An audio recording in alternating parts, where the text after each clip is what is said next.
Welcome, everybody. It is Business Monday here in downtown Providence at GoLocal Live. I'm Josh Fenton, CEO and co-founder. Want to welcome Matt Vargas from Commerce RI, VP of Assistance.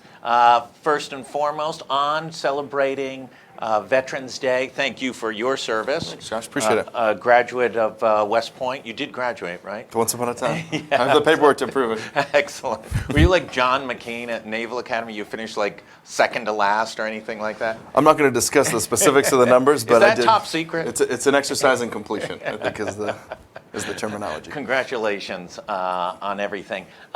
Really, what we want to talk about is how Rhode Island can best serve veterans coming back into the workplace or trying to develop their own businesses when they're the entrepreneur who's trying to build a big idea. Walk us through how Commerce works with vets.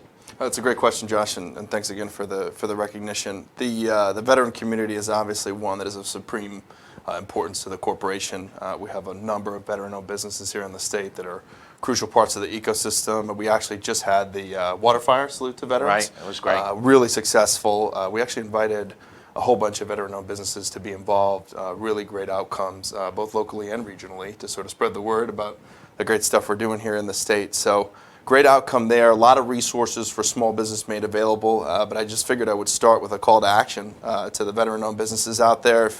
If you're seeing this, give us a buzz, give me a call. 521-HELP is our line. You can get me to talk directly. We can kind of shoot the breeze about our military experience. One of the most fun parts of the role, but we definitely want to hear from you if you're a veteran-owned business in the space, and you're looking to kind of delve into what Commerce has to offer.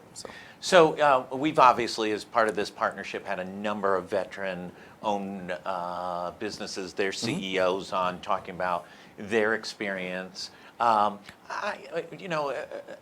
just figure there's a little bit of probably the old school thinking, I think even for the younger guys, where they think, oh, I got to go to the SBA, kind of that federal government sponsored financing structure, which has its strengths, but it also has its limitations. Absolutely. With very, very strict guidelines. You've got some greater flexibility within some of your programs, especially on the small business loan side, where you've got more flexibility. Actually, you want folks that have been shot down from getting funding at other places. Correct. So you're absolutely right. Having started a veteran-owned business here in Rhode Island, you certainly get moved through those sort of natural channels, so to speak. And some of them can be cumbersome, challenging, especially if you're a new veteran business owner. It can be a lot to digest all at once. So the Small Business Assistance Program, which has served a few veterans, about a handful at this point, with about 115 loans to date.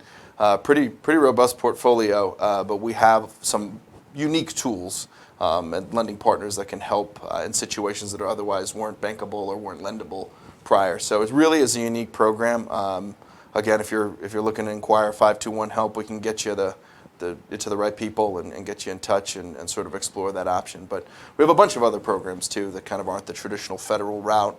We'd love to hear from veteran-owned businesses and get them plugged in. One of them is the ability to match smaller businesses who have got a specialty with larger corporations in the marketplace.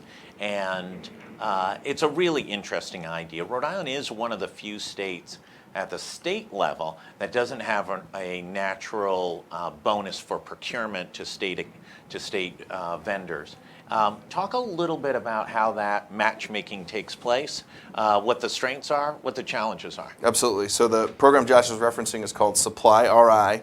It's one in about 40 anchor collaborative convenings around the country. We're, I think, the only statewide one. A lot of them are generally large municipalities. Because of our size, we can sort of take the statewide approach. We don't even make a large municipality. Depending on where you are in our great nation, we may not. But it also gives us a unique advantage with our 14 anchor partners today to link up those small businesses with some large opportunities with some of the bigger anchors. Again, and when you say the anchors, it's CVS, Hasbro, CVS, Amica, Citizens Bank, Blue Cross Blue Shield Rhode Island, several of the higher education institutions around the state are also involved. So. And our hospital procurement as well. So it's really a unique sort of amalgam of different opportunities for small business. I will say it's a process, right? We do a lot of capacity building events and preparation. before we kind of get to some formal matchmaking activity. So if you're out there and you're using Supplier Eye and it's not quite hitting for you yet, I'd encourage you to kind of stick with it. And participate in the activity. It's all designed to sort of build to that point. So once you get in front of the right person, you know how to exactly sink your teeth into the opportunity. And for us, we talked a little bit in the green room about having that experience. GoLocal's worked a lot with Brown University on a bunch of different initiatives, and you need to learn the culture of that organization Absolutely. to be able to build the relationships, the trust, understand their paperwork, their contracts. Absolutely. It seems impossible that somebody could have a 100-page contract, but they do. They're out there. They are out there. Not the longest contract that we've ever had to sign, but understanding that process is critical to be able to do that. And also, they're not going to make a decision overnight. No. It's an iterative process. I mean, some of these contracts are of a longer duration, so they could have been fulfilled in the last 6 months. So if you're interested in pursuing that time now, it's kind of a difficult waiting period. But the beauty of the program right now is we have such a breadth of anchors that if what you thought might be the opportunity that you wanted to pursue isn't there right now, we certainly have an array of anchors that we can sort of explore as a feasible outcome. So that's unique. And also be careful what you wish for. We were talking a little bit about one contractor that we're both aware of who's found his way into doing a lot of higher education work, a lot of major commercial work, and now his company isn't growing like this, it's growing exponentially. Absolutely. And there's a lot of challenges to grow exponentially. You're getting these contracts, you've got delivery dates, you've got bonds and requirements to be able to hit, and there's not a lot of workforce availability right now. Yeah, so we deal with that challenge holistically at Commerce. We know that as companies grow, it becomes a different problem set to solve, right? Establishing the relationship is one element. To keep it going and to help companies with the scaling effort, that's where Supplier Eye, the Small Business Assistance Program, and sort of some of the other tools at Commerce can help. Also our partnership with the Department of Labor and Training from a workforce development standpoint. A new contract of scale is a new labor event as well, right? Yeah, So that's we maintain great collaboration with the Department of Labor and Training, knowing that those problems kind of go hand in hand. And let's talk about the workforce. Every month, a number of veterans leave the military and become available in the workforce, and they are wildly talented folks. They have discipline. They're Present trained. company excluded. And they have a lot of talent and a lot of abilities, but also haven't been in the workforce maybe since high school in some cases or college.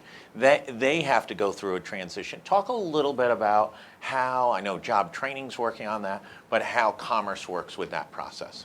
So the transition period is very difficult. In my private business dealings before Commerce, I kind of tackled this problem set. And it's super difficult because you have veterans that have very specific skill sets in cybersecurity and military intelligence that have kind of clear pathways into the private sector. And then you have the larger portion of the force that works in combat arms that aren't necessarily translatable as much to a specific skill in the private sector. So that mapping process is something that actually a lot of the resource tools as the veterans transition out can really tap into. But at the same time, we at Commerce want to help veterans explore entrepreneurship opportunities. For those that can't find a specific fit, maybe in the short run, the entrepreneurship piece is a great pathway, and there's a lot of different elements to that we can help explore with SCORE and some of our other partners. We'd love to assist with that. Great. What else should people know, as vets know, who want to get involved, launch their own business, call you? What else can they do to get ready? Call me, call your other veteran friends that are sort of crossed over the chasm a little bit and are kind of on the other side. There's a lot of speed bumps along the way. We tend to forget them after we get over them. Right. So pull all those resources out of your toolkit. If you know of a veteran buddy who's in the ecosystem that's had a lot of success, sort of channel what he or she is doing in the space, and then also, give me a call and we can sort of map it out and figure out what could work, what might not work, and really kind of roll our sleeves up and get involved.